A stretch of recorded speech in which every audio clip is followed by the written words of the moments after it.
L'humanisme és una visió racional, crítica, científica i ètica de la vida, sense creences en res sobrenatural. Hi ha una Federació Europea d'Associacions Humanistes, una Federació Mundial, és un moviment molt important en la majoria de països del món, tenen veu en el Parlament Europeu, en la ONU, però al nostre país és un moviment completament desconegut. No té res que veure amb el Partit Humanista, perquè si algú encara està dubtant. Moltes persones, Isaac Asimov, Carl Sagan i científics actuals com Neil deGrasse Tyson i Steven Pinker, que són grans representants del pensament humanista. I, bueno, nosaltres diem, per què una associació humanista?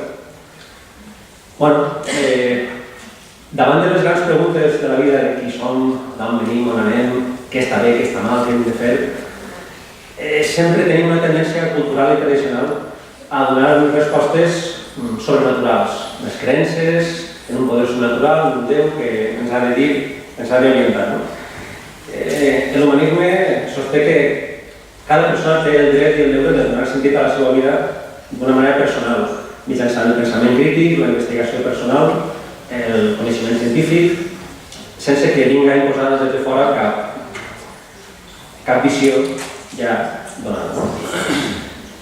En aquesta línia, l'associació fa moltes activitats que podeu veure en el Facebook, en YouTube, en Twitter, en totes les xarxes socials, en una pàgina web. Teniu ahí fora informació, teniu també papers per a fer socis, si voleu, per a rebre informació, deixar el correu.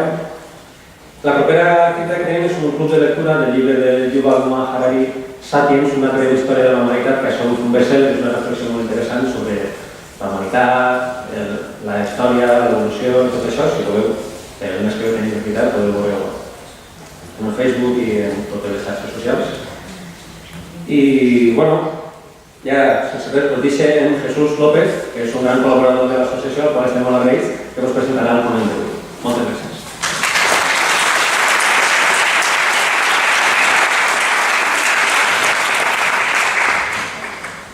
Buenas tardes, gracias por venir a todos y todas. De lo que ha comentado Manel acerca de las personas que forman parte de la corriente humanista, han nombrado unos cuantos científicos como Sagan, Asimov o deGrasse Tyson. Todos ellos tienen en común con nosotros el tema de la divulgación científica. Y digo nosotros porque yo tengo el inmenso honor de pertenecer a la misma asociación que pertenece don Manuel Toaria, que es ARP, la Alternativa Racional a las Pseudociencias, la Sociedad para el Avance del Pensamiento Crítico. Y tenemos todos la inmensa suerte de contar hoy con un divulgador científico de primer nivel, que es Manuel Toaria, que para el que no lo conozca, si es que hay alguno, que parece que no por la de gente que habéis venido, es un divulgador de primer nivel, con una amplia carrera, no necesita mucha presentación, aparte de ser licenciado en físicas, premio Lupa Escéptica con nosotros, formó parte de los primeros organizadores de la revista Muy Interesante, sigue estando colaborando en Radio Nacional de España, ha trabajado en un montón de publicaciones, libros, tiene charlas sobre el cambio climático. Por favor, buscarle en YouTube. Y sin más, muchas gracias a Manuel Toaria y un aplauso.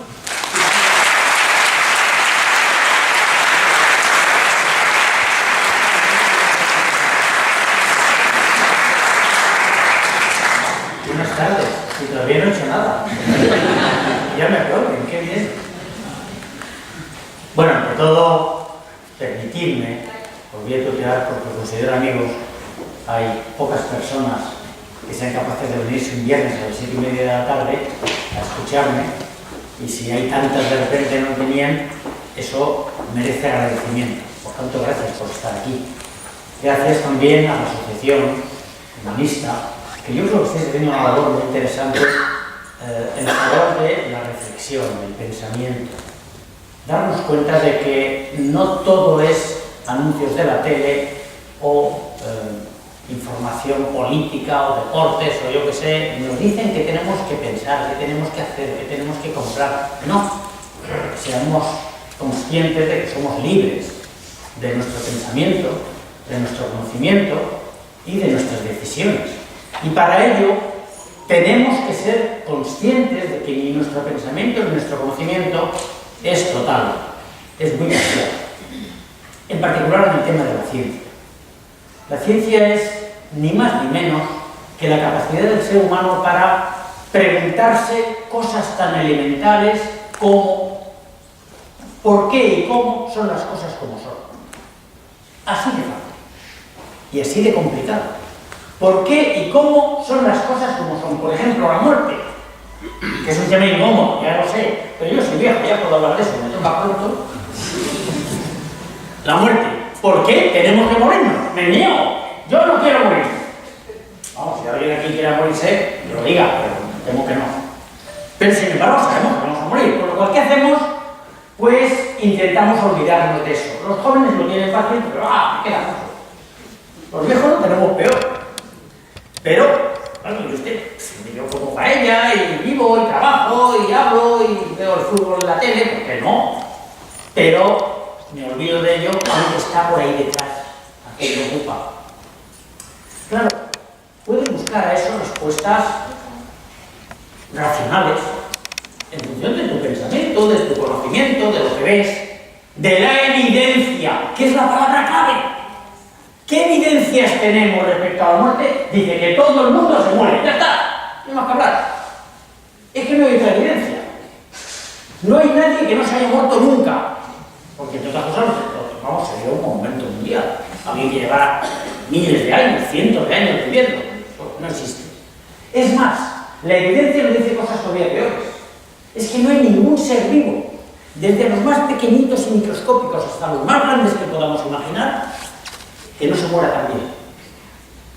O sea, que la vida lleva implícita la muerte. Decía un filósofo francés, on entre dans la vie avec la loi d'en sortir. Entramos en la vida con la ley de salir de ella. Es una ley natural. Esa es una evidencia. Por tanto, si alguien te dice que no te vas a morir, hombre, a mí me encantaría que me lo dijeran y que me convencieran, pero la evidencia está en contra. Yo me muero. Entonces, si te dicen, no, pero de tal manera no te preocupes, que no te vas a morir porque hay una vida espiritual que sobrevive, que no sé qué y tal. Bueno, mire usted, eso ya. ¿Qué evidencias tiene usted de eso? Dice, hombre, créame, se lo digo yo. Sí, bueno, pues usted, en fin, un señor mío, mucho respeto le tengo, personalmente, pero si no me aporta evidencias, la otra evidencia es muy poderosa. La otra evidencia quiere decir que todo el mundo se muere. O sea, eso de la vida, más allá de la vida, está muy bien, es muy bonito, pero no hay ninguna evidencia. Yo he venido en coche ahora desde mi trabajo y he visto una vaca pastando por ahí en un prado. Y eso, ustedes saben lo que es una vaca. Y todos tenéis evidencias de lo que hacen las vacas, que es pastar en los prados y dar leche y filetes y tal. Pero es que mi vaca era especial. Después de pastar por los prados, ha cogido y ha levantado el vuelo, tenía alas. Y ha volado durante 10 metros por encima del prado. Y luego, al cabo de un rato, se ha posado lentamente y ha seguido comiendo hierba. No veo que os riáis. Bueno, ahora se ríen algunos.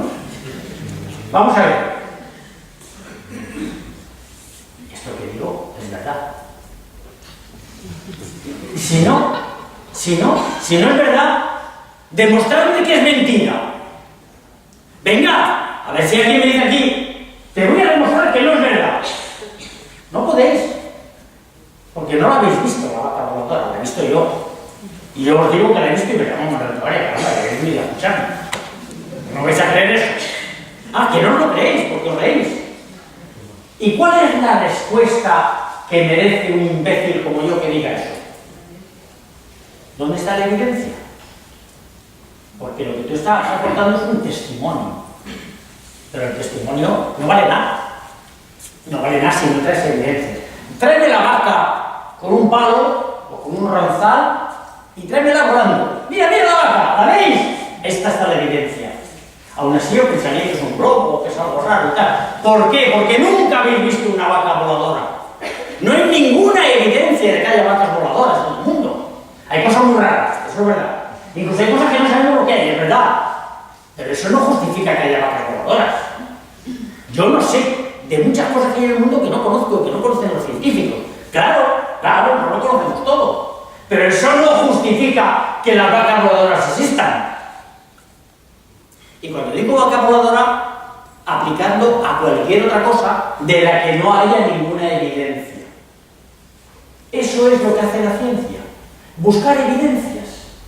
En su respuesta al por qué y cómo son las cosas como son, la ciencia busca evidencias, pruebas. Y además no cualquier prueba.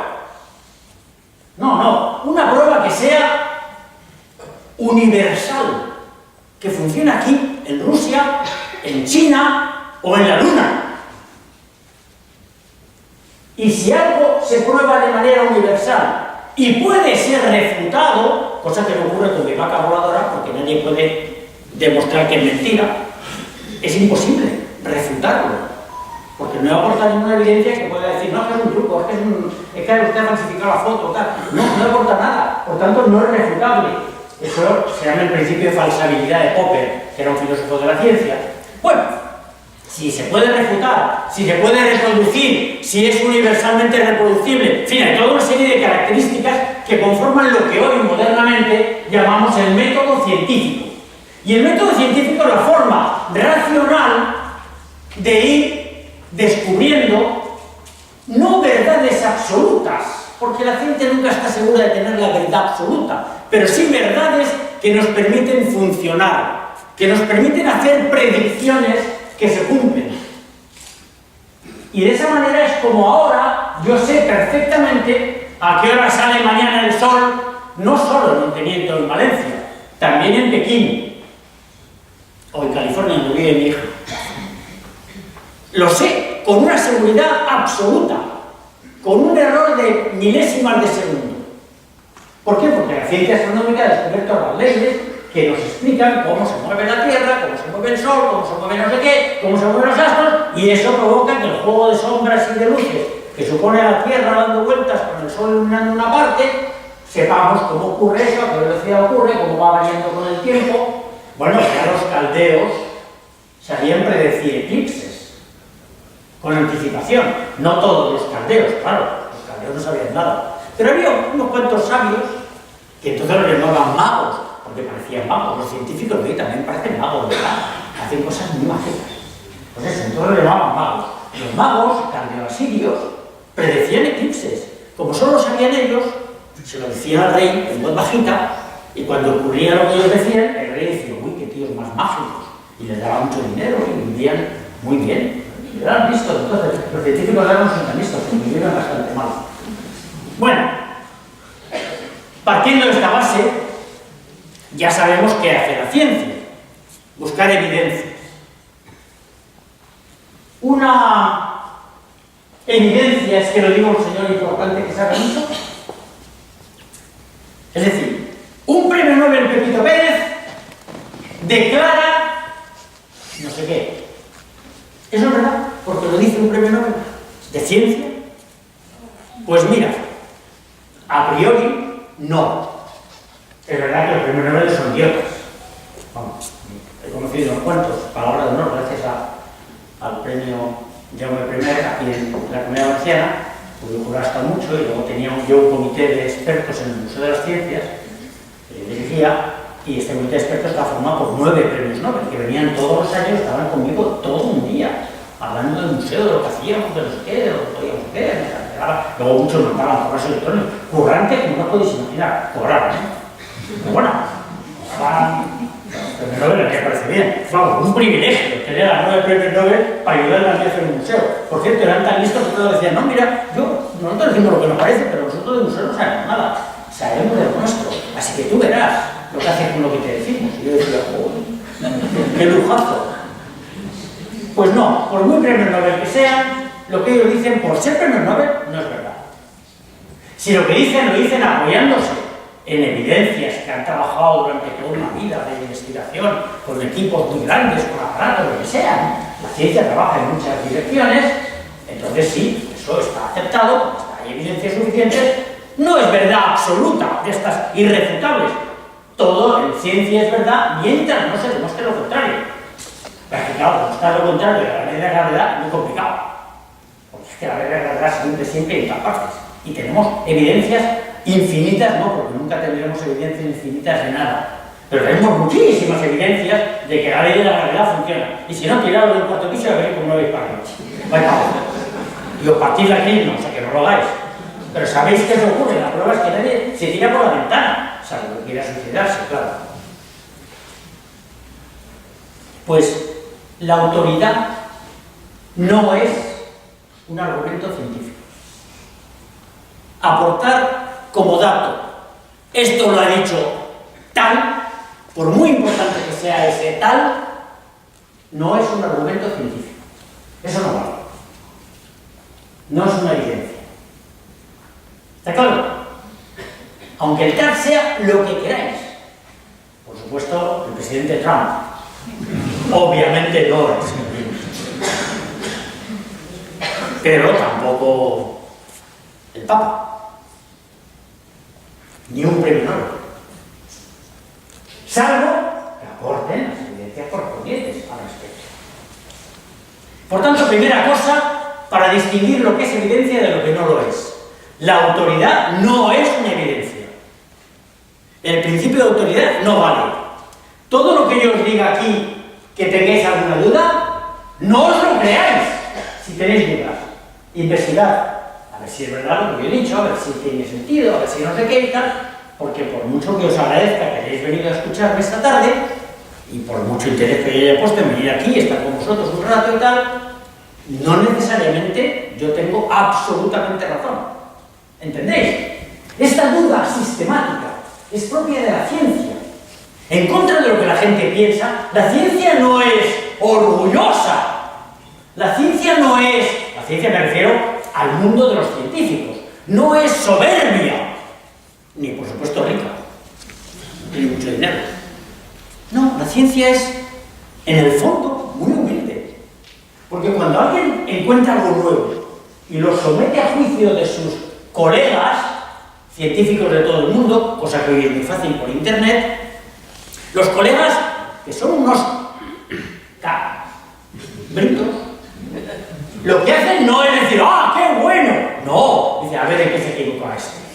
Y está mirando ahí con lupa las ecuaciones y mirando los experimentos, reproduciendo para ver si se ha equivocado este. Y ojalá le pille.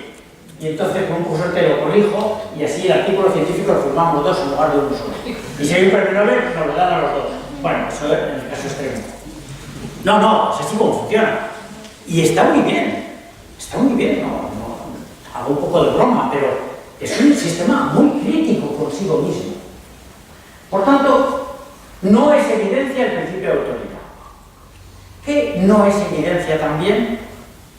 No es evidencia el hecho de que alguien diga que esto le ha ocurrido, le ha cambiado, le ha funcionado de maravilla, le es perfecto y por tanto os lo cuento para que lo compartáis conmigo. Mirad, si venís de Valencia a un teniente los viernes por la tarde a las 7, veis vacas voladoras.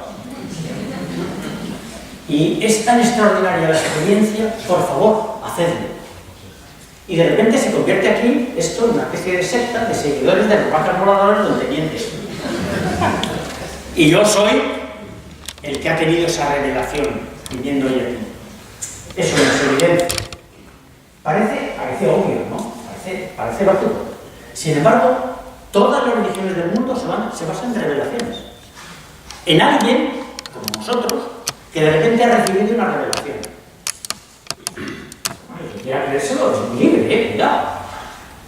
Yo no. Mi madre era pobre, creía que cuando se murió que iba a ver a mi padre que se había muerto unos años antes en el cielo y se murió pensando eso. ¿Usted cree que yo iba a decir a mi madre que no hay cielo ni nada? Mucho respeto y amor absoluto a mi madre, vamos, faltaría más. Pero, mire usted, es que eso no es una evidencia. Aunque lo diga quien lo diga. Por tanto, las revelaciones tampoco son evidencia, ni el principio de autoridad. Claro, si os dais cuenta, el método científico este que he dicho antes es en realidad una forma cada vez más exigente, cada vez más inteligente, por la cual los seres humanos, renunciando a la comodidad de que nos digan lo que tenemos que hacer, nos nos metemos en la incomodidad de buscar elementos de juicio críticos que a veces resultan poco fáciles de aceptar porque producen incomodidad a menudo, pero que nos ayudan a comprender mejor el mundo y en última instancia a avanzar. Os voy a dar unos cuantos ejemplos de cosas que tienen mucha seriedad en el mundo actual desde el punto de vista científico y que sin embargo su anticiencia correspondiente funciona mucho y está muy generalizada. El mundo actual es un mundo que propicia mucho la ciencia, no cabe duda que avanzamos a pasos agigantados en el conocimiento de todo, del universo, del ser humano, de la vida, de las plantas, de los animales, de todo esto. Es impresionante lo que la ciencia está avanzando hoy.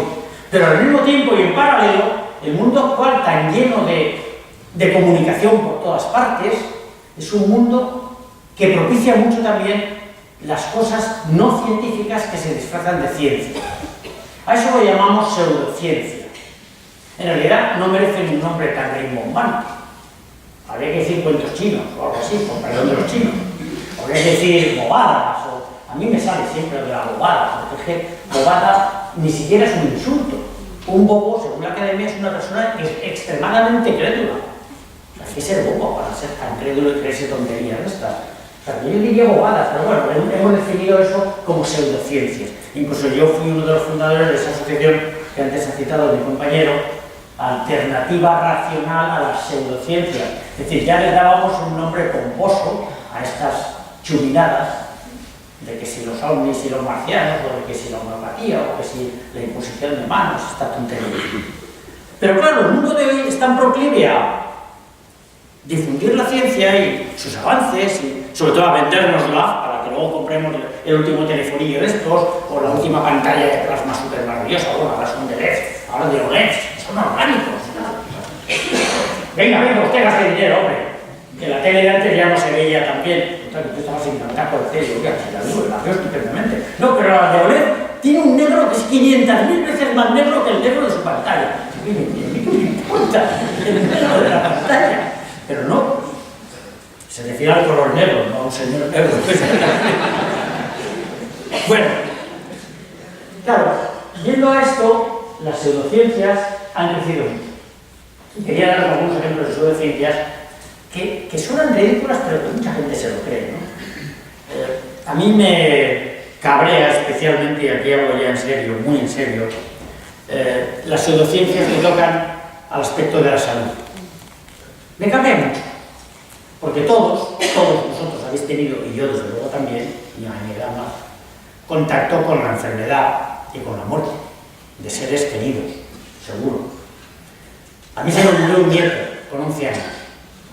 A los 5 años le detectaron un cáncer y le dieron 1 año de vida. Mi nieto es el hijo de mi hija, vive en Estados Unidos, y entonces mi hija hizo el tratamiento aquel que le dijeron que había que hacer y tal, y el niño pues pareció responder y tal, pero no se pudo. Tenía metástasis, tenía cosas raras, y entonces le ofrecieron un tratamiento experimental en un hospital dedicado al cáncer en Nueva York, muy importante. Y claro, allí en Estados Unidos la medicina no funciona como aquí. Aquí vas a la seguridad social, oye, tanto con un resfriado común, que entonces tienes que esperar mucho tiempo en el ambulatorio y te sacan las colas, estas cosas, como con una cosa muy grave, pero todo eso lo has pagado tú con tus impuestos y tu trabajo y demás. En Estados Unidos no. En Estados Unidos aquello es, tú te haces un seguro privado y el seguro te dice lo que puedes hacer, lo que no puedes hacer, a qué médico tienes que ir, a qué médico no tienes que ir, y a qué hospital tienes que ir, a qué hospital no tienes que ir. Mi hija y su marido son catedráticos de universidad, por tanto tienen un seguro muy bueno pagado por la universidad y va incluido en el salario, y entonces tenían acceso a todos los tratamientos más costosos que pudiera hacer siempre que no salieran del estado donde vivían, que era Illinois, en Chicago. Pero este hospital que os digo de referencia es el Memorial Sloan Kettering, que por cierto lo dice un español, la selva, ahora. Pues este está en Nueva York. Entonces en Nueva York el seguro no paga. Y el tratamiento de mi nieto que le ofrecían, el tratamiento experimental, sin garantía ninguna, pero que era lo que no se podía hacer, costaba en total $1 millón. Y mi hija, claro, compungidísima, que no quería que se muriera su niño de 7 años, entonces tenía 7 años, le preguntaba, ¿qué hacemos, papi? Digo, yo soy partidario de luchar. El tratamiento experimental se basa en premisas científicas. Es porque antes, in vitro, es decir, en laboratorio, en probetas, in vivo, en animales, e incluso si el experimento ya es de primero, de segundo, de tercer grado, en personas, están haciendo esos experimentos, pero porque ya se ha visto que algo de ahí es prometedor. No quiere decir que vaya a curarse, pero es prometedor. Por tanto, si la posibilidad es parar el tratamiento al cabo del año, porque no hay nada que hacer, y se va a morir en meses con un tratamiento paliativo para que no tenga muchos dolores, pues a lo mejor con esto conseguimos más. ¿Y tú qué harías? Como yo tiraría para adelante, pero la decisión es vuestra. Entonces decidieron tirar para adelante, no tenían dinero, claro. Embargaron la casa, vendieron un terrenito que tenían, y yo, bueno, todavía estoy pagando eso. Y al final, el niño duró 4 años más, en buenas condiciones.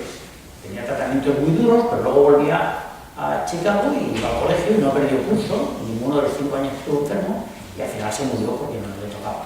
Los tratamientos fueron extraordinariamente interesantes, tanto que yo estoy en contacto ahora con uno de los médicos que llevaba aquellos tratamientos que empiezan a generalizarse ahora en Europa.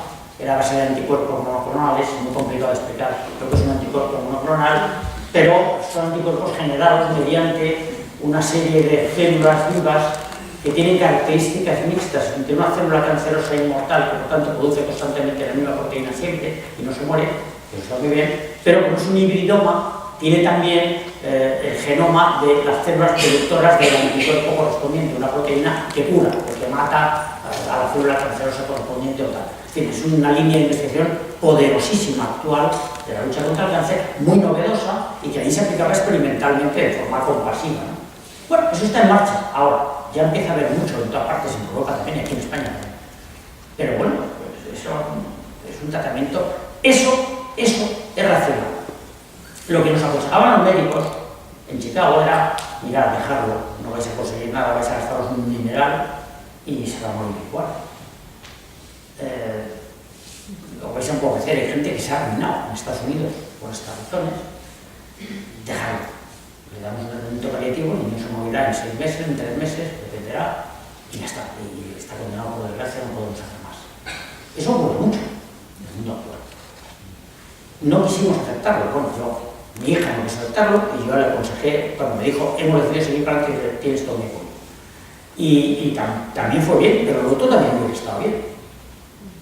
Mi hija recibió en esos 4 años de tratamiento experimental la visita, sin exagerar, de una veintena de cuentistas falsarios que venían a venderle el Reiki, con manos de energía negativa, pero luego se limpia y se quita en el medio del cual, eso era energía negativa a un físico que le entra a la misa. No podéis imaginaros la chorrada inmensa que es decir eso. Pero bueno, otros que venían a venderte las flores de Bach, otros que venían a vender no sé qué, otros venían el mindfulness, otros que venían a vender la neuroemoción, bioneuroemoción, que es decirte, no, la enfermedad es porque tienes un conflicto interno tuyo, un conflicto emocional sin resolver, pobre crío, los 6 años que conflicto emocional tendría, porque su hermano le rompió un juguete o algo así, digo yo. Pero bueno, y entonces con el conflicto, una vez que resuelves el conflicto, tu cuerpo ya se cura solo. Pero es que lo que hay es un tumor que está extendido por todo el cuerpo, son células malignas que crecen sin parar y además son inmortales. Perdone, que es que se ve por microscopio, ¿ve? Ve usted esta célula, esto no es una emoción, es una célula cabrona. Perdone, y no una, son muchas, por desgracia. ¿No? Bueno, mi hija, que es una mujer educada, pues ya decía, no. Gracias a los últimos ya casi a patadas, y además dicen las personas que vengan les denuncio y tal. Eso ocurre, y ocurre aquí también, constantemente y en todas partes. Esta gente hay que denunciarla. Socialmente, yo no digo meterlos en la cárcel ni fusilarlos, yo no soy partidario de nada de eso, pero socialmente hay que aislarles, hay que llamarles lo que son, falsarios. Y lo que son cuentistas, y lo peor, se aprovechan del dolor ajeno. Es decir, son gente que viven parasitando el dolor de los demás. Eso es lo peor peor que puede hacer un humano. En mi opinión es horroroso. Y lo digo con emoción. Negativa, por desgracia. Hay más cosas. En el tema de la salud hay muchas más cosas. Por ejemplo, la homeopatía. A mí la homeopatía me produce bastante más risa. Me emociona y me cabrea igual, pero de otra manera, de otra forma. Os voy a explicar por qué. La homeopatía se basa en una cosa delirante. Parto de la base que una cosa que me enferma, tomando en dosis pequeñitas, me cura. ¿Pero te cura de qué? ¿De lo mismo que te enferma? No. De los síntomas. Pues claro, una cosa que te enferma, por ejemplo, tomas arsénico. Es un veneno poderoso. Ese que se daba antes a los ratones, para que se murieran. Digo antes porque ahora creo que ya no se vende el arsénico, porque es muy peligroso. Te tomas 2 gramos de arsénico y te mueres. Pero imagínate que te has envenenado por arsénico ocasionalmente y que no te mueres. Pero tienes convulsiones, te pasa no sé qué, tienes fiebre, no comes, vomitas, tienes una serie de síntomas. Entonces el homeópata llega, apunta todos los síntomas y dice, claro, esto es envenenamiento por arsénico. ¿Qué le da efecto? Arsénico. ¿Verdad? Que me lo mata usted, me lo remata. Dice, no, pero ya sé que lo remato. Por eso vamos a hacer una cosa muy interesante. Voy a diluirlo mucho. Lo voy a diluir en alcohol o en agua. El arsénico no se disuelve en agua, pero bueno, en azúcar, en harina, en lo que sea, lo diluyo. Pero mucho, para que no me lo remate. Claro, que el arsénico como venenoso incluso en pequeñas cantidades. Entonces lo voy a diluir. Y bueno, ¿y cómo? Dice, bueno, déjeme que haga experimentos. Entonces este señor que hacía estas cosas se llamaba Samuel Hahnemann, con H, una H-A, otra H, Hahnemann. Era, para que os hagáis una idea, compatriota de Beethoven. ¿Sabéis cuándo vivió Beethoven? Yo que soy músico, a mí la cosa de los músicos me va. O sea, antes de Chopin y después de Bach y Mozart. O sea, la segunda mitad del siglo XVIII y un poco principios del siglo XIX. En aquella época los médicos curaban a base de sanguijuelas, le chupaban la sangre, a base de ampollas con agua de aire caliente que hacían absorber para arriba y con esto te quitaban los malos humores, como la época de, yo qué sé, de Galeno. O también con sangrías, pues sajaban la sangre. Claro, la gente que tenía hipertensión y que tenía apoplejía, muy gordos, muy gordos, con millones, igual, les sangraban, les quitaban medio litro de sangre y claro, les bajaba la tensión. Y sí, mejoraban un poco. Coño, hay un tratamiento. Que eran los tratamientos que había entonces, ¿no? Bueno, y pócimas, hierbas, cosas rarísimas. Claro, este tío, el Hahnemann este era bastante inteligente, ¿no creéis? Que era un cuentista. Los cuentistas son los homeópatas de ahora. Pero entonces, Hahnemann, el tío, era un tío bien intencionado. De verdad quería curar a la gente. Y se le ocurrió esta idea que entonces parecía feliz. Él creyó en algún momento que aquello funcionaba, porque creyó observar con algunos síntomas que se podían arreglar con la misma cosa o parecida o no sé qué y tal, y desarrolló toda una serie de leyes, una Biblia, literalmente se llama Organon o el arte de curar. Yo lo tengo en alemán y en francés. Mi alemán es muy malo y lo entiendo muy mal, pero el francés lo tengo perfectamente editado por un laboratorio que es el número 1 del mundo en homeopatía. Están forrados, ¿no? Te venden pildoritas de harina así de pequeñitas a precio de 8 o 10 euros las 20, y joder, se forran. Además no hacen investigación de ningún tipo. No se gasta el dinero como los laboratorios farmacéuticos, a los que llaman la mafia farmacéutica, que un poco de mafia sí son, pero bueno, como todas las grandes compañías de cualquier cosa, empezando por las de los coches, o las de gas, o las de lo que sea. Pero bueno, entonces claro, este tío, el Hahnemann, en su órgano, o el arte de curar, que yo lo tengo en francés, muy bien editado por Boiron, que es el laboratorio este francés. Boiron se escribe B-O-I-R-O-N, Boiron. Pero en francés la O y la E es Boiron. Pues estos tíos, en un libro que ha sido gordo, donde explica con todo detalle la lista de síntomas, la lista de posibles enfermedades relacionadas y la lista de posibles medicamentos que, convenientemente diluidos, funcionan. Hahnemann yo creo que se demenció. Se creyó tanto su rollo que inicialmente podía tener interés, por lo menos para verificar si aquello, como hipótesis, ¿por qué no? Sonaba bastante inteligente. Luego, si verifica si no funciona, pues no funciona, y ya está, se desecha. Pero él ya se lo creyó tanto que llegó a encontrar de qué forma había que hacer las disoluciones. Nada de disolver así porque sí. No, no, no. Se hace una disolución de una parte sobre 100. Es decir, coges 1 gramo y lo disuelves en 100 gramos. Y si es de agua, pues coges no sé, 1 centímetro cúbico del líquido que corresponda y lo disuelves en 100 centímetros cúbicos de agua. Y entonces coges de aquí una parte y ya has disuelto 100 veces. Y esa parte la disuelves en otros 100. Ya has disuelto 100 por 100, 10.000 veces. Y coges de ahí una parte y la disuelves en otras 100 veces. Y tienes ya una disolución que es 100 por 100 por 100, 10.000 por 100, que es 1 millón. ¿Vale? O sea que ya tenemos 10 potencia 6, son 3 disoluciones. ¿Sabéis los medicamentos homeopáticos que os venden incluso en la farmacia? Porque es una aberración. Una aberración absoluta. Yo como farmacéutico lo digo con todas las letras. Es aberrante que las farmacias vendan homeopatía. ¿Sabéis qué disolución tienen? Es muy fácil, pone no sé cuántos numerito CH, que significa centesimal hahnemanniana. O sea, son disoluciones centesimales hahnemannianas. Pues 20, 12, 30. Muchos medicamentos, tengo uno en casa contra la gripe que es 30 CH. 30 CH, ¿sabéis la cantidad de ceros que te sale después de la coma? Bueno, para haceros una idea, hace ya tiempo, un químico francés llamado Avogadro en español, descubrió cuántos átomos hay en un átomo gramo, cuántas moléculas hay en una molécula gramo. Es decir, el peso de una molécula en gramos, cuántas moléculas tiene de verdad, moleculitas, las moleculitas muy pequeñitas, pero cogemos el total del peso. Por ejemplo, si es oxígeno, el oxígeno tiene una masa atómica de 16, pues 16 gramos de oxígeno, ¿cuántos átomos de oxígeno hay en 16 gramos de oxígeno? Ese es el número de Avogadro.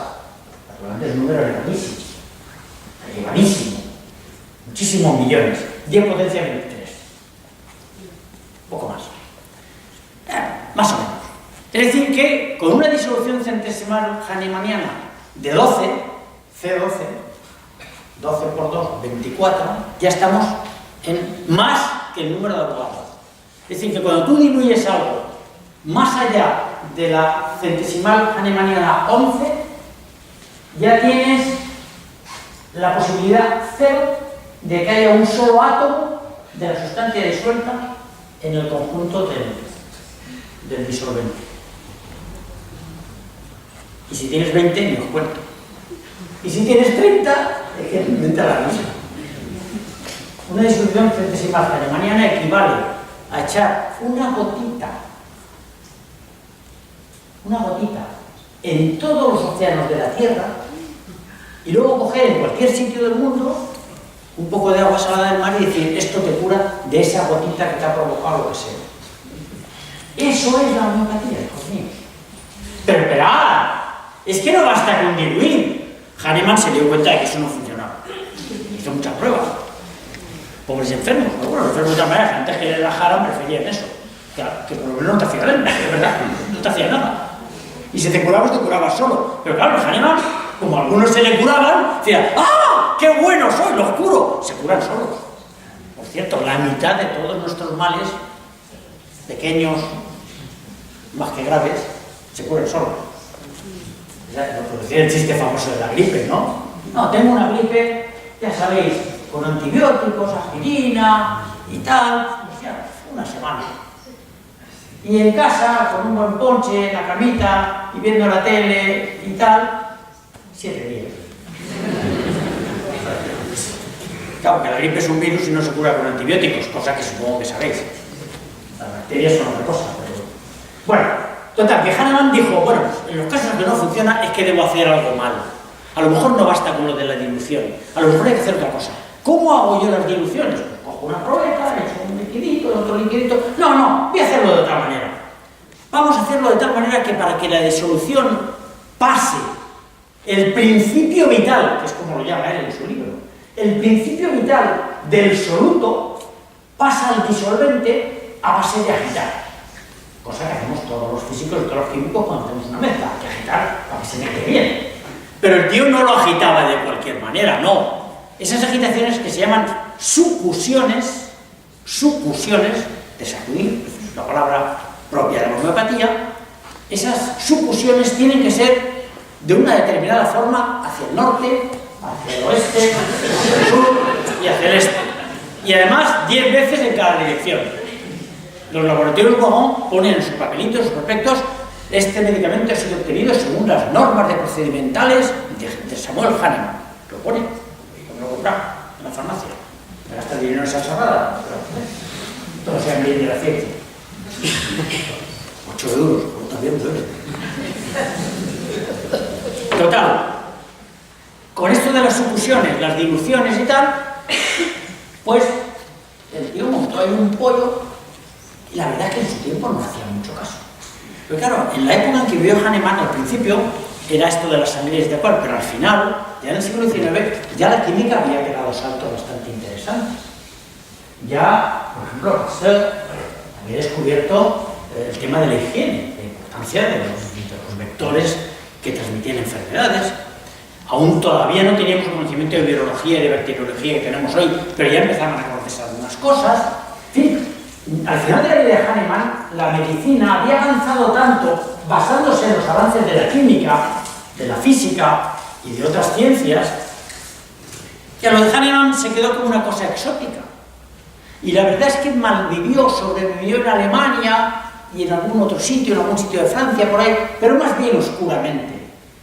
Y de repente resurgió cuando los avances de la medicina fueron tan llamativos que todo el mundo pensó, ya está aquí la solución definitiva, sabemos que no vamos a morir, pero casi nunca, lo más tarde posible. Somos tan poderosos, tenemos vacunas, tenemos antibióticos, cuando ya llegaron los antibióticos en los años 50, bueno, un poco antes, pero a partir de los 50 fue masiva la utilización de antibióticos, ya parecía que no había ninguna enfermedad infecciosa. Con las vacunas no había ningún virus ya que se existiese, porque Plinio el Viejo era viejo, bueno, se murió en los 57, pero en aquella época se lo hacía muy viejo.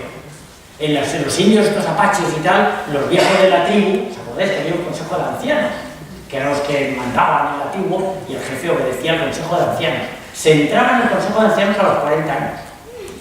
Sí, porque si no se morían antes de las guerras o de cualquier epidemia, o de beber agua contaminada o tal. O sea, cuidado, que la esperanza media de vida, como dato estadístico, es bastante ilustrativo, aunque no sea real, no predice nada, pero explica bien el conjunto de forma de vivir promedio de una población. La esperanza media de vida en la época de los romanos era de 35, un poco menos, según la ONU, yo no sé cómo lo han calculado, pero bueno, es posible. Sabemos cuál era la esperanza media de vida de los monos listos, cuando nosotros éramos monos listos hace unos 3 millones de años o 4 millones de años, cuando realmente empezamos a ser homininos, antes de ser homínidos y antes de ser homo. Era del orden de 25 años. Nosotros en la naturaleza, por muy listos que fuéramos, que tampoco éramos tan listos como ahora, pues no durábamos más. Cuando ya nos hicimos listos, ya aumentamos mucho la esperanza media de vida hasta los 35, como estaba. En la Edad Media, la esperanza media de vida era todavía de 35. Había subido un poco con el calentamiento que hubo en la época del siglo IX al XII, luego una época de periodo medieval cálido, pues ahí hubo grandes cosechas, llovía más y la gente vivía mejor y había más alimentación y tal, había menos epidemias y la esperanza media de vida subió hasta casi 40, volvió a bajar a 30, 35 cuando vino la glaciación pequeña del siglo XV a XVII, XVIII, que hubo grandes epidemias de peste, de todas estas epidemias que habéis visto en las películas y tal. Y luego, pues a principios del siglo XX, la esperanza media de vida en Europa y en Estados Unidos era un poquito superior a 40 años, 41, 42. Cuando mi abuela nació, a finales del 19, su esperanza media de vida al nacer, la niña que nacía en aquel momento, en 1890, me parece que nació mi abuela, 80 y algo, su esperanza media de vida era de 39 años. Vivió 80, pero su esperanza media de vida al nacer era de 39, el promedio. La esperanza media de vida actual, hoy, en España, es una de las más altas del mundo, por cierto. Pero bueno, estamos en España es en mujeres 83 años y en hombres 79. No llegamos a los 80. Las mujeres están mejores. Digo yo. Es una constatación. Los hombres inteligentes decimos también que es que el bicho malo nunca muere. Es una broma, es una broma. Es una broma. Pero fijaros ahora en las cifras que se daban. En torno a 30, 40 años, hasta hace menos de un siglo, desde que sepamos los romanos, 2000 años, y de repente en un siglo hemos más que logrado. Y eso es casi milagroso. Y no tiene más que una explicación. Permitidme que lo diga con una sola palabra y corta. Ciencia. Ciencia. Todos los avances en salud, en prevención, higiene, en curación, en casi cualquier cosa, pero también en educación, en cultura, en ocio, pero también en transporte, en posibilidades de hacer cosas diferentes, en satisfacción de necesidades humanas, inteligentes y animales, ¿por qué no? También somos animales. Pero también en todo aquello que significa la comprensión de lo que nos rodea, el saber mucho más del por qué y cómo las cosas son como son, eso que llamamos la ciencia teórica. ¿A ustedes qué les importa un agujero negro que hay a 12.000 millones de años luz? ¿Les importa tres pitos? Pero si se lo cuento yo, seguro que les gusta, porque a mí me gusta, y yo transmito entusiasmo, créanme. Si quieren les cuento en 10 minutos lo de los agujeros negros, es apasionante. El fulgor y muerte de una estrella. Gorda, muy gorda, tiene que ser muy gorda, pero si es pequeña como el sol, no me vale. El sol no será nunca un agujero negro, vaya por Dios. El sol es que es una especie de cosa mediana y tal, pero una estrella gorda y hermosa, como Betelgeuse en Orión, que la vi por la noche ahora mirando hacia el este, así tarde. Cuando veáis una noche de borrachera y te miréis para arriba y veáis Orión, hay una estrella roja preciosa, se llama Betelgeuse. Esa estrella es, esa cuando se muera, que se está muriendo ya, gigante roja, está creciendo, esa va a cortar y se va a quedar hecho un agujero negro. ¡Ah, qué bonito! Y a pronto que os importa, dice, nada, pero bonito. Es que la ciencia es muy divertida. ¿Por qué si no creéis que por la noche vamos algunos locos con un telescopio al hombro, sin dormir, para ir a ver no sé qué? El paso de, creo que habéis visto por aquí el paso de la Estación Espacial Internacional, ¿no? ¿Alguno habéis ido a eso? Es que es divertidísimo. Por cierto, yo lo he visto muchas veces, ¿eh?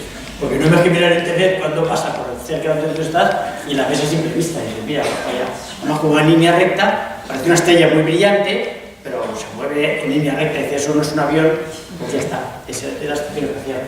Bueno, ¿eso para qué sirve? No, pero eso no hemos ganado con la ciencia.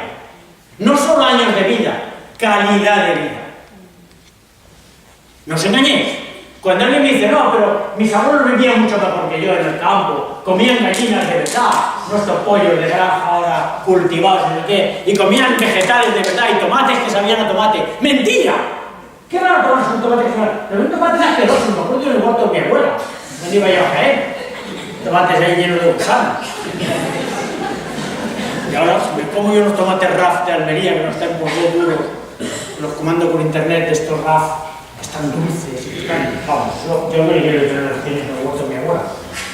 Comía, sí, las aves estaban buenas, pero la verdad también están muy buenas. No, entendedme lo que quiero decir. Calidad de vida y cantidad de vida son elementos fácilmente comprensibles, no hace falta definirlos. La calidad de vida es sencillamente todo sumado, desde el vestido, las posibilidades de la caza, la posibilidad de transporte, la posibilidad de ocio, la posibilidad de desarrollar, la posibilidad de aprender, todo eso incluye la calidad de vida.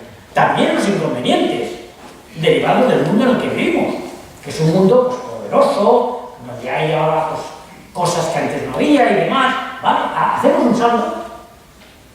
Mirad, yo tengo un ejemplo, ya os he dicho antes que yo soy músico. Tengo un ejemplo musical que a mí me encanta. Yo soy admirador de Chopin. Federico Chopin. Sabéis que Chopin era hijo de francés, pues se llama Chopin, pero hijo de polaco. El francés este era un profesor de idiomas alsaciano que no ganaba un duro en su tierra y se fue a Polonia porque le ofrecieron un puesto de profesor en una ciudad pequeñita, ahí cerca de Varsovia y tal, y el día que se fue, se enamoró de una polaca guapa y se casaron. Y tuvieron 2 hijos, o 3 hijos, y uno de ellos era Frédéric Chopin. Pero claro, en polaco se dice Friedrich Chopin o algo así. Pero bueno, en francés se llama Chopin, que aquí decimos Chopin, porque claro, Chopin. Chopin nació en 1810, todavía vivía en Hahnemann. Y murió en 1849, ya Hahnemann ya no está. Y nunca se curó con homeopatía. Pero se puso muy malito muy joven, muy joven. 10 años antes de morir, fijaros que murió con 39. A los 29 tenía una tuberculosis de cabeza. Entonces todavía no se había descubierto el bacilo de Koch, todavía no se conocía ninguna vacuna, y los tuberculosos pues estaban condenados a muerte. Era poco menos que un leproso. Encima de eso se lo descubrieron en Mallorca, en un viaje que habían hecho un invierno, su amante, Georges Sand, que era una mujer caballuna y muy masculina, y iba con pantalones y fumaba, que en aquella época eso era un horror. Y este Chopin, que es un hombre frágil, delgadito, romántico y tal, y estaban muy enamorados los dos, por lo visto ella tenía muchos amantes. Él yo creo que no. Pero él iba a lo suyo, y la otra era buena escritora y también iba a lo suyo. Pero se llevaban bien, vivieron juntos mucho tiempo. Y se fueron allí a pasar un idílico invierno a una isla paradisíaca que era Mallorca, y joder, en un invierno, y era el cambio climático. Eso sí que era cambio climático. Vamos, nevando, lluvia permanente, un frío de narices. Claro, coincide con aquellos años que hubo a principios del siglo XIX, que llamaban los años sin verano, porque hubo una erupción muy potente de un volcán, de Krakatoa, que dio lugar a un enfriamiento de todo el planeta. Hubo unos años muy jorobados, de frío, de mal tiempo, mala suerte. Y encima no había barcos buenos, era un barco velero que creo que se mareó a la isla y tal. Total, que llegó a Mallorca, alquilaron una casa en Mallorca, en la ciudad, en Palma, en las afueras, y de repente se pone malito, el tío empieza a toser, va un médico allí y le dice, tío, usted tiene tisis, aislado, esto es contagioso, pero es verdad, y es muy malísimo de la muerte, nada. Y joder, es un susto, de condena de muerte, se va a morir medio año, un año, tal, qué desastre que hacemos. Y la Georges Sand, que tenía más huevos que él, dijo, pues venga, vámonos al aire de la montaña. En Mallorca hay montaña, el mayor tiene casi 2.000 metros, y se fueron a Valdemosa, que era un monasterio que acababa de ser desamortizado por la ley de Mendizábal, que desamortizaron los conventos y las iglesias y tal, y aquí era un convento que tenía todo el mundo mucho fervor en aquel convento, y de repente se convirtió en una especie de hospedería, de hotel o de no sé qué. Y allí se metieron estos dos. Bueno, imaginaron la gente de aquel pueblín, en la montaña aquella de Mallorca, viendo a una extranjera más rara y estrambótica que ella sola, a un tío ahí del gaucho que estaba malito y tal, que tocaba el piano, pero que decía que tocaba el piano y tal. Bueno, yo fui un escándalo, con 2 hijos que iban más, hijos de ella, que eran ya mayores. Bueno, yo fue un escandalazo extraordinario. Pero bueno, allí el tío sobrevivió malamente. Bueno, ¿cuánta gente, ya me paro de la Chopin, se me quiero tocar, cuánta gente escuchó a Chopin durante sus 39 años de vida? ¿Cuánta gente en el mundo escuchó a Chopin? Vamos a ver, podéis decir, en directo muy poca gente, porque Chopin no daba recitales, era muy nervioso, no le gustaba tocar delante de mucha gente. Así como Liszt, que nació en el Mallorca, pero vivió muchísimo más. Así como Liszt era un tío guapo, alto, pero era una estrella, un divo, y le gustaba, las masas se le volvían locas y tal, en todas las tías. Pues Liszt sí, a él no le gustaba, se ponía nervioso, y le gustaban más los salones, y tocaba con amigos. Entonces cogía un piano, él tocaba con un piano de Erard, y Liszt con Pleyel, eran enemigos, claro. Y las compañías fabricantes de piano también eran enemigas. Y entonces tocaba en un piano con un salón de no más de 20 personas. Pero también es verdad que sus partituras se vendían, sobre todo al final de su vida, se vendían muy bien. Tanto que se llegó a tocar mucho en Estados Unidos, en vida de Chopin. De hecho, el músico de jazz es el que fundó el género del ragtime.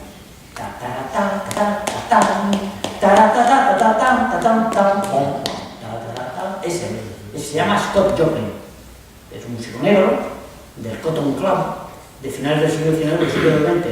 Toda la música que sabe Scott Joplin en aquella época la sabe con los valses de Chopin.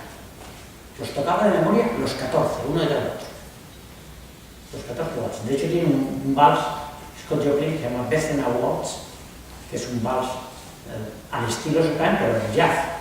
Fantástico. Si no lo concibe, voy a buscarlo. Bueno, total, que vale, sumemos la gente que de sus partituras tocaba música Chopin. ¿Cuánta gente en total? Yo lo calculo a ojo y me salen 2.000, 3.000. Al final de su vida, ya muy enfermo, dio algún concierto en Londres. Fracaso absoluto, porque el tío estaba muy enfermo y además no le gustaba tocar en teatros grandes. ¿Sí? A lo mejor 3.000, 4.000 personas.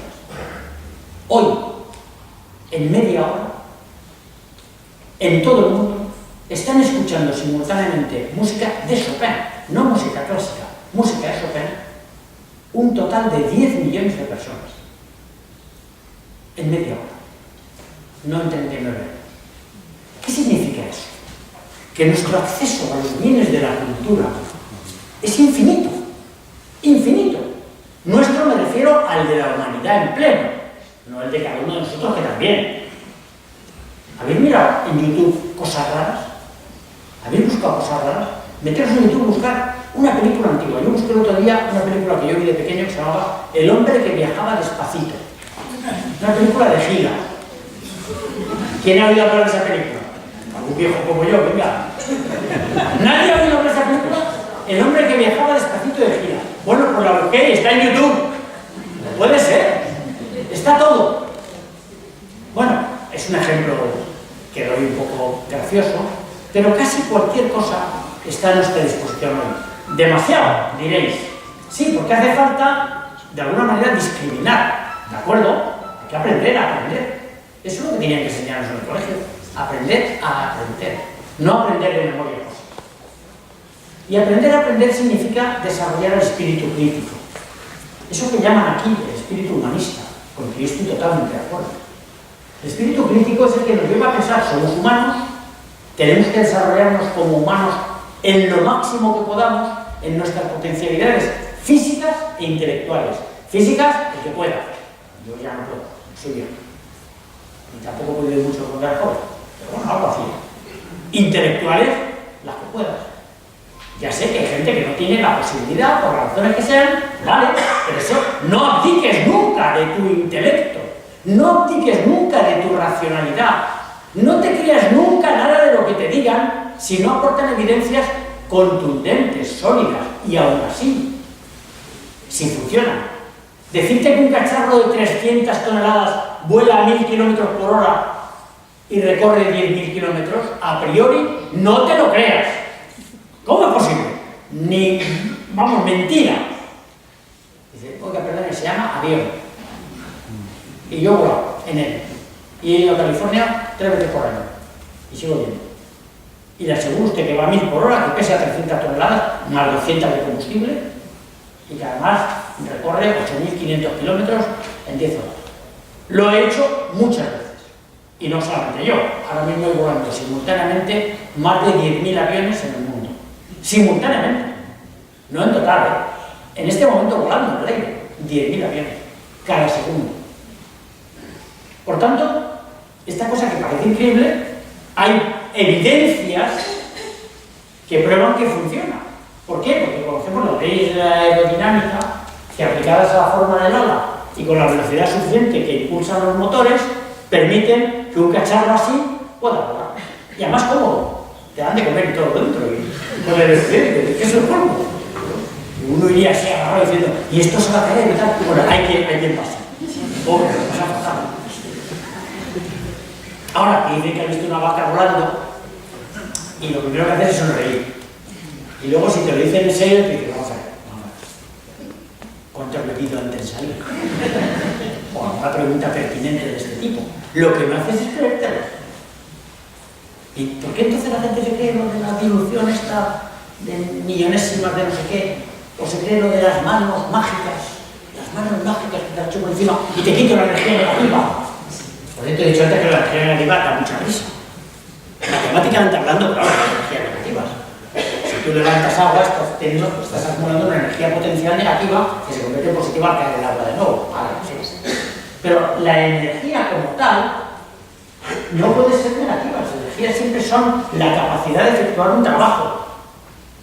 Si el trabajo lo considero como una función matemática, puedo poner menos o puedo poner más delante, pero el trabajo lo efectúas con una energía determinada. Entonces, la no energía o energía energía negativa sería la capacidad de no efectuar el trabajo, o sea, de parte de la batola. Eso ya no hago nada.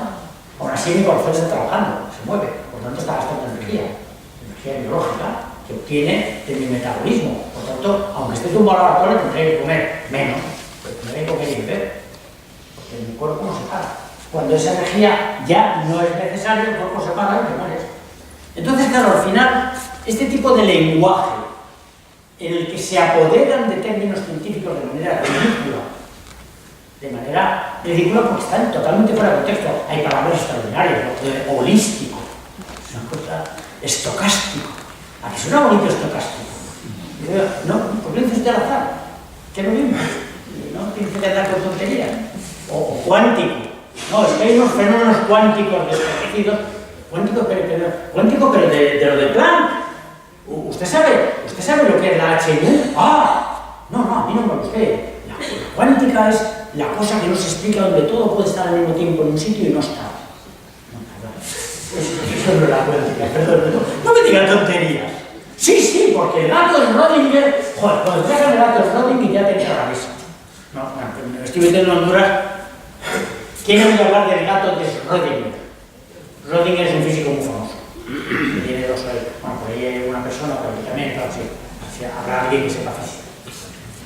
Era una broma de Schrödinger para explicar el contrasentido de aplicar la cuántica al mundo real. La cuántica es una física, unas leyes de la física que funcionan, porque hemos verificado que funcionan y además lo aplicamos en toda clase de cacharros, funcionan solo en el mundo de las partículas elementales. Pues eso, de los átomos por abajo. Electrones, quarks, toda clase de partículas de todo tipo. En ese mundo de partículas elementales, que podríamos llamar mundo casi infinitamente pequeño, no es nada infinitamente ni pequeño ni grande, pero casi infinitamente pequeño, las leyes de la cuántica funcionan muy bien. Lo que pasa es que son leyes muy paradójicas, porque se basan en algo que llamamos mecánica estadística, que es que las leyes de la mecánica que conocemos todos, de un fuerza vaso se mueve, eso es mecánica, y sé que la fuerza es proporcional a la masa y a la aceleración que yo le proporciono, mecánica, newtoniana si queréis, que sale desde Newton, pues esto no se aplica en el mundo de las partículas elementales, sino que se aplica de una manera estadística mediante densidad de probabilidades. Ya sé que esto es muy complicado para estas horas, pero es muy fácil de entender. Si yo digo la probabilidad de que yo esté aquí ahora es del 100%, pues sí, porque estoy aquí, ¿vale? Pero imaginaros que no me veis. No me veis, está todo oscuro. Y yo me estoy moviendo como ahora, de un lado a otro. La densidad de probabilidad de que yo esté por aquí es mucho mayor de que yo esté por aquí. Porque aquí yo creo que no he venido en ningún momento. Pero supone que yo hubiera venido una vez. Por aquí he venido 100 o 200 veces, ¿no? Por tanto, podríamos establecer un mapa en 3 dimensiones de densidad de probabilidad. La densidad de probabilidad de que yo esté en el techo es 0. Ya está. La densidad de probabilidad de que yo esté al otro lado de esa puerta es 0. La densidad de probabilidad de que yo esté aquí al lado de esto es un poquillo. Aquí es más alta y aquí es altísima. Y establezco una ecuación matemática que establece la densidad de probabilidad en 3 dimensiones o en 4, si hago intervenir el tiempo, que me permite hablar de yo no sé dónde estoy ni a qué velocidad me muevo, pero sé que es más probable que esté aquí que aquí. Por eso es mecánica estadística, probabilística. Eso es la cuántica. Un electrón que da vueltas alrededor del núcleo atómico, de alguna manera, no sé dónde está, imposible saberlo. Sí sé dónde está un planeta alrededor del Sol, tanto que calculo eclipses y todo con una precisión perfecta. Por tanto, los átomos no se parecen en nada al sistema solar, en contra de lo que mucha gente dice. Un vago parecido lejano.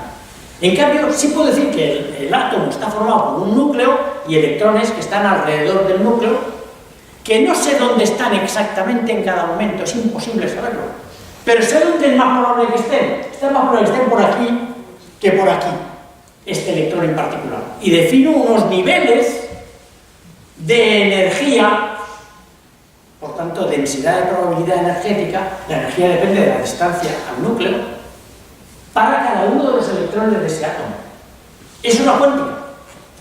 Es muy raro, ¿no? todavía es más gracioso. Si un electrón tiene que pasar por ese lado de la mesa, por esto de la mesa, porque no puede pasar por el medio, y tiene la misma probabilidad de estar pasando por allí que por aquí, decimos que está a la vez ahí y ahí, en la cuántica. Como yo no soy un electrón, yo no puedo estar a la vez aquí y aquí. Por tanto, no me digáis que yo, como aplico la cuántica al mundo real, estoy aquí pero también estoy allí. Eso es imposible. Y entonces Rödinger, el físico para contarle a un amigo suyo, Rödinger era un tío cachondo, que decía, por ejemplo, que si tú no eres capaz de explicarle a la portera de tu casa, lo que estás diciendo es que ni tú mismo lo entiendes. Imaginaros el percal del señorito, el general, claro. Rödinger, una de las cosas que decía es: imaginaros que yo meto un gato dentro de una caja con una ampolla de veneno. La ampolla de veneno el gato la puede tirar o no. Si la tira se envenena y se muere. Si no la tira está vivo. Y dejo el gato ahí un rato y yo no puedo saber si el gato está vivo o muerto hasta que no abra la caja. Mientras tanto, el gato está vivo y muerto a la vez. Y eso es la cuántica. Y claro, la portera le ve con una cara: ¿mande usted, señorito? ¡Mande! Dice: pues eso, que el gato está vivo y muerto a la vez. Dice: no, el gato está vivo o muerto según que abra la caja o no. Dice: vale, pero no puedes abrir la caja. Y tienes que trabajar con que el gato está vivo o muerto. Por tanto, está vivo y muerto a la vez. Es una mala explicación. Pero todo el mundo se agarra a eso, todos seductores de las pseudociencias, enseguida te sacan a la cuántica de Rödinger. ¿Ves? El gato es Rödinger, está a la vez y no está. No, perdón, es que no es así. No funciona así. A mí la homeopatía me parece una insensatez cuando sustituye cualquier otro tratamiento que a lo mejor tampoco funciona, porque por lo menos tiene detrás muchos años de investigación, muchas evidencias que en otros casos ha funcionado. Evidentemente no tenemos el remedio milagroso para todo, y lo que está claro es que todos nos vamos a morir. Y si alguien dice lo contrario, está mintiendo. Evidentemente. Pero cuando alguien te dice que te va a curar con homeopatía y que dejes ese otro tratamiento que a lo mejor te cura, o que tiene muchas probabilidades de curarte, este te está engañando, te está además haciendo un flaco favor. Te está ayudando a morir antes de ti. Y ahí ya la homeopatía es un fraude grave, perseguido. Si no, si te tomas una homeopatía porque te va a mejorar las defensas contra el otoño, y te tomas un frasquito de no sé qué, pues chico, tómalo. ¿Quién va a sufrir mucho? Pues es muy fácil, tu monedero. Joder, va a sufrir un montón. Pero si eres lo bastante idiota como para pensar eso, en lugar de comer, no sé, fruta de temporada, verdura de temporada y tal, que lo sano, y comer menos grasa animal, comer menos guarrerías, menos chuches y guarrerías de estas, pues yo creo que eso es mejor. No es inocuo. No hay nada inocuo en las pseudociencias, porque siempre pueden sustituir a algo que al menos tiene detrás alguna evidencia sólida. Lo que no quiere decir que en todos los casos vaya a funcionar. Es que la medicina también falla. Claro. ¿Pero cree usted que no falla? ¿Que no se va a morir? Porque es que la medicina por lo menos utiliza una racionalidad del método. Es que las compañías farmacéuticas son una mafia. Pues puede. ¿O qué se cree usted que el tío que le vende la tele no también es una mafia? En ese sentido. Se la venden más cara de lo que puede vender eso y la venden más barata. Claro, es un negocio. Pues que usted ha olvidado que vive en un mundo capitalista, donde todo el mundo va a por el lucro. Es una cosa bastante poco humana, por cierto, porque los humanos deberíamos ser más solitarios. Pero no, aquí vas a ver si puedes engañar al vecino, pero queda. Hoy han robado, en los vestuarios del oceanográfico, que es donde yo trabajo ahora, han robado un banco. ¿Un banco? Esto de vestuario. Y digo yo, ¿quién será el imbécil que sale con un banco a los niños?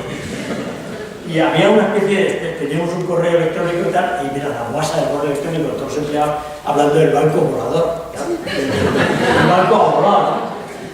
Yo te creo que de una aplicación, alguien lo ha necesitado para alguna cosa, se lo ha llevado a algún sitio para subirse, para hacer alguna cosa y tal, y no lo ha devuelto a su sitio. Y el día que lo pensaba aparecer por ahí en un sitio que no es el usual. Pero bueno, este tipo de cosas, yo enseguida he apelado a mi formación pseudocientífica sólida y he empezado a hablar de, es que tenemos una una bruja aquí, que ha venido ahora coincidiendo con el espectro solar, que lo tenemos en un mínimo de actividad, pero con algunas explosiones solares especialmente fuertes estos días, lo cual es verdad. Y yo lo hice desde el diciendo, con lo cual es probable que haya aquí algún tipo de abducción. Es la palabra que le gusta mucho a los pseudocientíficos, estos de los ovnis. Me han abducido, me han llevado a Júpiter y tal. Pues ya quisiera yo, que fuera verdad eso. Y entonces lo he mandado por la red y ha habido dos personas que han dicho, ¿de verdad, Manuel? ¿Se lo han querido? ¿Será posible? ¿Qué autoridad tengo tan potente? ¿No? En fin, esa es la parte. Me termina ya porque tenemos que recoloque, ¿no? Ahora. Yo que llevo trabajando todo el día y que estaría un poco asustado. Encima tengo mis obras de 99 años en mi casa y me encuentro un poco malucha. Me tengo que ir a preparar la cena ahora. No, por terminar. Vamos a ver. Pensar es ejercer nuestra racionalidad. No pensar es dejarnos convertir en unos vegetales. De vez en cuando está bien. Si no, de cuando pones delante de la tele cansado y tal, y bueno, a ver una cosa que ni la ves, te quedas ahí un poco radical y estás vegetando. Un ratito, y estás. Hacer de eso una vida es ridículo. La capacidad del ser humano, humanismo, implica ejercer al máximo nuestras capacidades y nuestras virtudes que las tenemos y controlar al máximo nuestros defectos, que los tenemos individuales y colectivos. En el tema de la ciencia en particular, la racionalidad nos ha permitido ir entendiendo cosas y aplicarlas a obtener ventajas que pueden ser de tipo material para vivir mejor o más y que pueden ser de tipo espiritual o artístico para vivir más divertidos. El arte es inútil, no sirve para nada, excepto para estar a gusto. Cuando yo toco el piano, estoy en la gloria. Cuando yo veo a gente bailar un ballet en la tele porque me gusta a mí eso y tal, estoy en la gloria. Y es inútil, totalmente inútil. Eso ni me da de comer, ni me cura el cáncer, ni me hace... pero es la gloria. Es decir, vivimos mejor gracias a nuestra racionalidad que nos ha llevado a desarrollar todas nuestras potencialidades, tanto intelectuales, incluidas las científicas, como artísticas, como materiales. Toda la cultura instrumental que hemos acumulado durante siglos, toda la cultura literaria y artística que hemos acumulado durante siglos, seguimos acumulando, y toda la cultura científica y tecnológica que aceleradamente estamos acumulando desde hace poco más de un siglo, siglo y medio, son un producto exclusivo de explotar al máximo nuestros valores humanos, basados en la racionalidad. Todo aquello que no esté basado en eso, que esté basado en la mera creencia porque yo te lo digo y tú te lo crees, o en cosas de tipo sin sentido, aunque tengan cierta gracia, como las constelaciones y los signos del zodíaco, o como los pozos del café para leer el futuro y estas tonterías. Bueno, si a usted le divierte eso, pues a mí no me parece mal, pero no me toque usted el tema de la salud, no me toque usted el tema del engaño, porque entonces hacemos una población de personas que no tienen criterio propio, sino que se creen cualquier cosa que les diga un cantamañanas. Yo tengo una cita por ahí, está recogida en el libro de citas, que no sé de quién se la oí, pero yo me la he apropiado, que es que no habría tantos engañabobos si no hubiera tantos bobos que engañar. Y la única forma de que haya menos bobos es educar mejor, informar más. Una población más informada, más formada, más educada, es una población más libre de tomar sus propias decisiones, no las del vecino, ni las del obispo, ni las del político, ni las del cantamañanas, del rapper. No, tomas tú tus decisiones porque estás más informado y quieres estar más informado cada vez más. Y si tomas tú tus propias decisiones con más libertad, con más autoridad, tu sociedad es mejor, es más libre, más democrática. Fijaros en lo que hemos hablado. Defender la racionalidad, el humanismo bien entendido, es llegar a obtener una sociedad más justa, más culta y al final una mejor democracia en la convivencia social. Eso es lo que yo quiero para mi pueblo. Eso es lo que espero que quieran ustedes a partir de hoy. Gracias.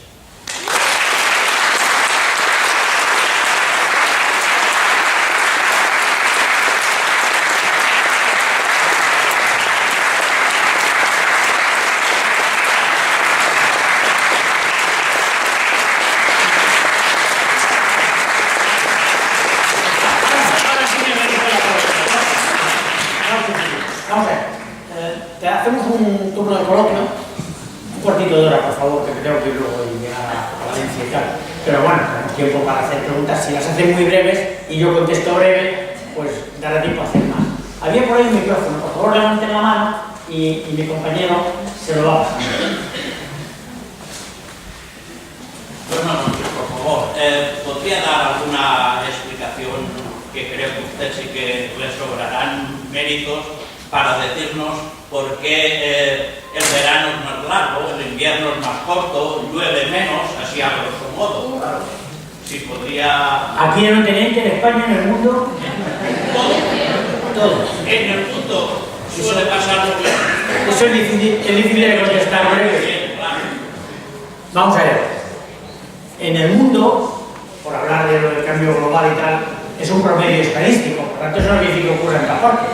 Pero en promedio, en el mundo sabemos que la lluvia es ahora mayor que hace un siglo, también en España, por cierto, un 10%, más que hace un siglo. La temperatura durante el siglo XX ha tenido un comportamiento bastante divertido. Primero subió muchísimo, entre 1910 y 1940, luego bajó bastante entre 1940 y 1975, desde el 75 al 98 subió mucho, del 98 al 2015 se mantuvo horizontal, y desde 2015 ha subido en estos 2 años mucho por culpa del último El Niño o por otras razones. En conjunto, esa subida es del orden de 0,7 grados en un siglo. Eso en el mundo. Es un promedio estadístico. Es como si has comido un pollo, yo ninguno, y los otros han comido medio pollo, pero tengo un hambre que me muero. Pero la estadística está ahí para hacer estas cosas. La climatología es la ciencia de la estadística. No es una ciencia real. La ciencia real es la metodología que mide con aparatos fenómenos físicos. La climatología son promedios o estimaciones en función de indicadores biológicos, paisajísticos, animales, flora, fauna, etc. Y la geografía, por tanto, crea la climatología como ciencia de estudio estadístico. La meteorología es una ciencia física. Mide con aparatos elementos físicos de la atmósfera y de otros aspectos del tema. En España en particular, el comportamiento ha sido relativamente parecido al del mundo, excepto que la subida de temperaturas ha sido un poco diferente, aunque muy similar en cuanto a la tendencia general, y en total la misma subida promedio durante un siglo. En España entera, pero ojo, cuando digo el mundo entero, hasta donde sabemos. ¿Cuántas estaciones meteorológicas han tenido en cuenta para medir durante un siglo estas temperaturas, estas lluvias? Pues aquellas estaciones que tenían existencia hace un siglo y han seguido existiendo durante un siglo, y todas estaban en tierra, todas, y cerca de grandes ciudades, la mayoría. Las tierras en el mundo ocupan un 29% de la superficie, el resto es agua. ¿Qué sabemos de las temperaturas y de la lluvia en los océanos y en los mares? 71% de superficie de la Tierra, cero patatero, hasta la llegada de los satélites. Los satélites llegaron en el 79. Por tanto, tenemos datos de verdad globales desde el 79 hasta acá, que son 30 y tantos años. Esos datos no son suficientes para establecer una tendencia climatológica. Nos falta antigüedad, incluso un siglo es poco, pero bueno, ya un siglo, aunque sean unas pocas estaciones. Pero bueno, con los satélites sí que tenemos una cobertura bastante amplia. El problema es que los satélites no miden exactamente Onteniente, Agullent, no, los satélites miden capas de la atmósfera. ¿Por qué? Pues porque en la superficie pues hay montañas, hay valles, hay relieve y tal. Y eso da igual que la estación esté en Ontinyent, esté en Valencia, esté en Madrid a 700 metros o esté en Navacerrada a 1800, da igual. Luego todo eso haces unos cálculos y tal, y decides que la temperatura es comparable y la presión es comparable y tal. Eso los meteorólogos sabemos bien. Pero bueno, los satélites se miden en capas. Esa medida de las capas bajas de la atmósfera que mide los satélites, la troposfera baja, dice que para todo el mundo, en estos últimos 30 y tantos años, las temperaturas subieron mucho, efectivamente, hasta el 98. A partir de ahí se mantuvieron completamente estables y subieron en 2016 y han empezado a bajar en 2017. Pero siempre por encima de las que había al principio de la era de los satélites, como medio grado por año. Medio grado por año en 40 años pues supone un grado y pico en un siglo, en lo más reciente, pero no tenemos suficiente antigüedad, no lo sabemos. En España, la medida de satélites en España es parecida a la medida de los observatorios que da AEMET, la Agencia Española de Meteorología, sobre unos 50 observatorios de los que AEMET tiene datos reales buenos de 50 años, no de 100. De 100 es muy pocos. Hay 4 o 5 observatorios que tienen 100 años. Pero 50 años tenemos unos cuantos y eso es lo que da AEMET. Si os metéis en la web de AEMET, te da las temperaturas año por año desde el 61 hasta ahora, en promedio, para toda España, utilizando ese grupo de estaciones selectas. Se parece bastante a lo de los satélites. Los satélites la subida es un poco menor de temperatura y la lluvia es un poco mayor, pero las diferencias son muy pequeñas. ¿Eso qué tiene que ver con que este invierno sea más largo, el verano más cálido igual? Es que no hay que confundir el tiempo, ¿qué es eso?, con el clima. El tiempo, como he dicho antes, es una magnitud física que se mide con aparatos. Yo mido la temperatura, la lluvia y tal, y hago una suma de lo que ha habido de lluvia este mes de septiembre. El año hidrológico, nos ha dicho AEMET Valencia, ha sido la Comunidad Valenciana en su conjunto. El año hidrológico empieza en septiembre y termina a final de agosto. Ha sido un 10% más lluvioso de la media en la Comunidad Valenciana. Y las temperaturas han sido medio grado más altas de la media de los últimos 30 años en la Comunidad Valenciana. Eso lo dice AEMET. Sin embargo, la percepción es que hay una sequía del copón. Y ha habido un 10% más de la media. ¿Por qué? Porque una cosa es la sequía meteorológica, que no ha habido. Otra cosa es la sequía hidrológica, que es la de los ríos, y depende del aprovechamiento de agua cada uno de los ríos. Si llueve lo mismo, pero chupo mucho más agua, me falta agua. Y llueve lo mismo. ¿Entendéis lo que quiero decir? Si aumenta la lluvia un 10%, pero aumento mi consumo de agua un 80%, claramente me falta agua. ¿Y para qué gastamos el agua los humanos? Básicamente hay 3 tipos de consumo. Consumo doméstico, beber, cocinar, ducharse, lavarse y tal. Por favor, no dejen de ducharse ni de lavarse las manos. Eso es un pretexto para los guarros no ducharse. El consumo doméstico en España está en el orden del 10%. Luego está el consumo industrial. Las industrias gastan mucha agua, parece mentira, pero necesitan agua por un montón de procesos. Y ese está, en España, está en el orden del 12%, 13%. Aproximadamente igual que en todo el mundo desarrollado. Y el resto es agrícola. Claro, hay muchas regiones donde no usan agua para la agricultura, porque no tienen agua, y por tanto utilizan cultivos de secano, y el año que no llueve, pues se mueren de hambre, y el año que llueve tienen comida.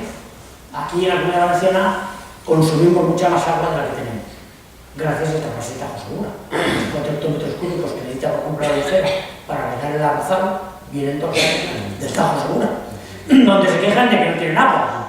Pero claro, no puede dejar a los arroceros sin agua. O sea, que hay un problema ya de el agua de aquí, de donde viene, mi agua no me la quitas tú, como que es tu agua, la cuenta todos. En fin, discusiones políticas todas, planes hidrológicos, tortas entre regiones, eso ya lo sabemos todos. Pero pasa en todos los países. Menos los que tienen mucha agua, que se quejan de que les sobra agua y lo tienen todo inundado. Claro, los países donde llueve mucho, muchísimo. Claro, la lluvia está muy mal repartida, incluso en España está muy mal repartida. Llueve mucho en el norte, pero no tienen sol. Y aquí tenemos sol, pero no llueve. Por esquematizar. Entonces, ¿cómo podíamos darles a ellos sol y que ellos nos den agua? Pues no se puede. Ni siquiera traer un trasvase de Asturias aquí, porque es que no. El trasvase viene del Tajo, que tiene menos agua que nosotros. Pero bueno, hay unos embalses muy gordos y eso dura muchos años. Ahora, como la sequía dure muchos años, pues ya vamos a ver. Porque ahí sí ha llovido menos de lo normal. La Comunidad Valenciana no. En fin, respuesta. Esto es muy complejo. Y como decía mi abuela, que se lo dice un meteorólogo profesional, que lo fui durante muchos años, como decía mi abuela, mire, hijo mío, mayormente son cosas del tiempo. Pero en fin, la explicación que antes es más simple. ¿Había alguna pregunta? Sí.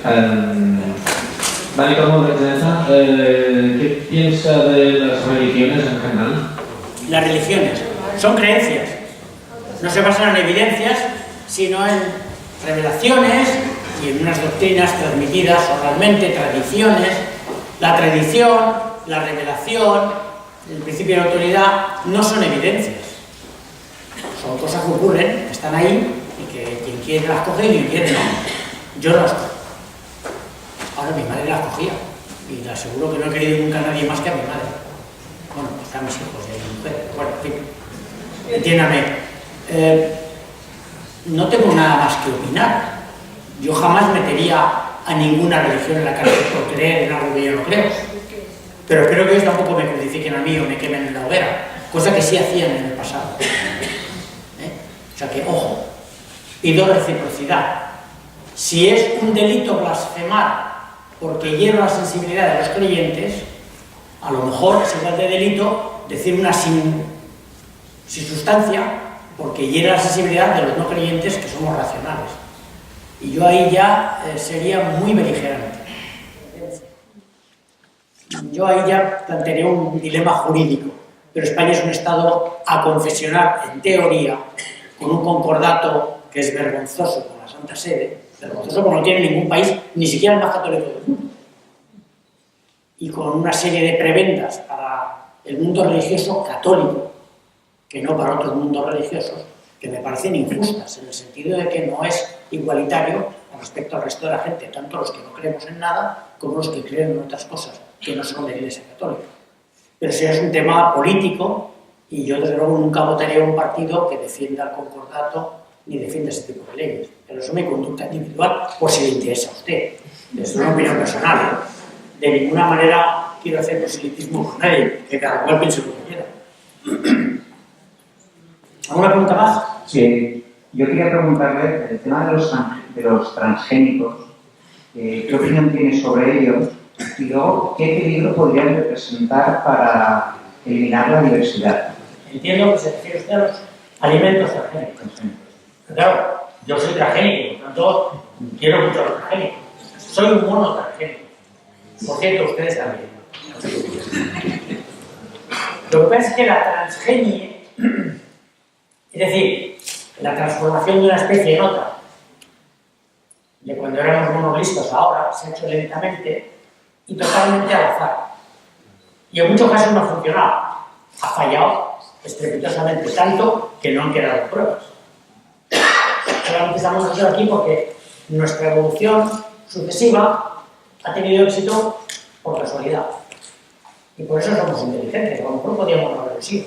A lo mejor pudieron haber llegado a ser inteligentes los dinosaurios, que se piensa que podían llegar a ser inteligentes mucho antes que nosotros, de no haber ocurrido aquella catástrofe de un meteorito que chocó contra el actual Golfo de México, en Chicxulub, hace 65 millones de años.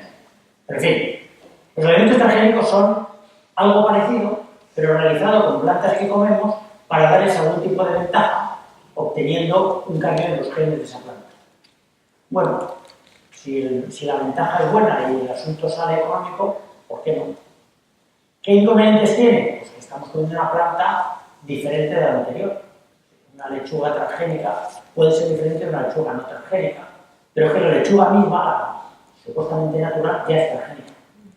No hay ninguna planta de la que ustedes comen, ni ningún animal de los que ustedes comen, si yo, que sea natural, en el sentido de que tenga, no sé, miles de años. Le voy a decir más, ni cientos de años. Tienen ustedes que, seguro que conocen, que hay un emparrado por ahí que se llama viña virgen, que es una flor muy bonita. Lo tengo en mi casa, en la sierra. En la casita tengo un emparrado de viña virgen, que da unas uvitas pequeñitas, redonditas. Esa es muy antigua. Probablemente es la madre de todas las viñas actuales. Y por transgenia las hemos transformado en las viñas actuales, que son de muchos tipos. Los perros actuales, todas las razas de perros, son lobos. Transgénicos. El humano los ha ido cambiando. Un poco al azar. Cuando le hacías una cosa al bicho y no se lo producía bien, pues lo perdía y lo veía, porque el bicho, bueno. Pero algunos funcionaban, iban evolucionando y tal, los domesticábamos y los teníamos ahí. Y todo lo que comemos, las zanahorias originales de hace 4.000 años, 2.000 años, incluso hay algunas de hace 1.000 años, no son comestibles, son horrorosas, son moradas. pequeñas, llenas de pelos.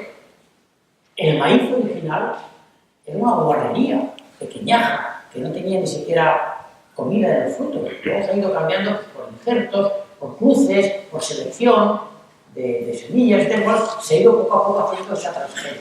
Ahora la transgenia sabemos hacerla en laboratorio. La hacemos en laboratorio de manera voluntaria para que funcione, para obtener una determinada ventaja, la que sea.